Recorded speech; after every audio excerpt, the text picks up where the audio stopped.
Bree Newsome Bass, a voting rights activist who entered the national spotlight when she climbed a flagpole at the South Carolina Capitol grounds on June 27, 2015, to remove a Confederate flag. The supporters of the flag say it honors Southern heritage and soldiers. But as a symbol of the Confederacy, it's a reminder of systemic oppression and racial subjugation. Removing the flag changed the power paradigm. Her action was a clear statement that symbols of oppression have no place in a 21st century America. My name is Bree Newsome Bass, and I am an artist and activist. I feel like tensions were building over the course of a couple of years. By the time we reached June of 2015, the Trayvon Martin case in particular was very pivotal. And then we had back-to-back cases of unarmed Black people being killed by police. Then Dylann Roof walked into Emmanuel AME Church in Charleston, South Carolina, sat down at a prayer meeting and shot and killed 9 Black parishioners during the prayer meeting. And it was shocking in its violence, in its brutality, and its just sheer racism. So in the aftermath of the killings in Charleston, we had this horrific visual where the United States flag was lowered to half staff in the Capitol, but the Confederate flag was still at the top of the pole.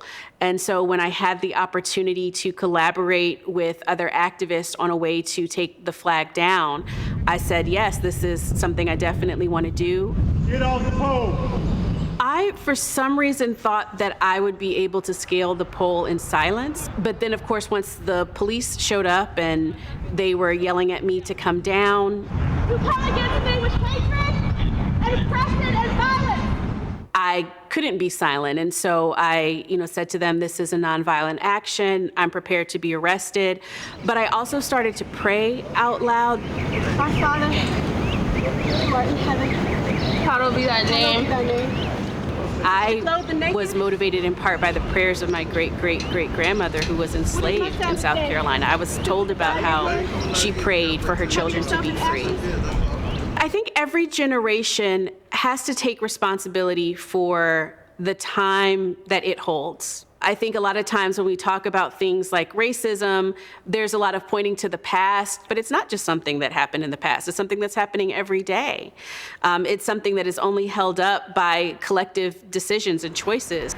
It's one thing to say, look at the mess that we inherited, but then what are you going to do with that mess? Are you going to handle it now, or are you going to pass it on to the generation that comes after you? Part of what drives me to continue taking a stand is that I only have the freedoms and rights that I have because other people took a stand that cost them so much more than it's cost me. And I simply do not believe you can go wrong if you do the right thing.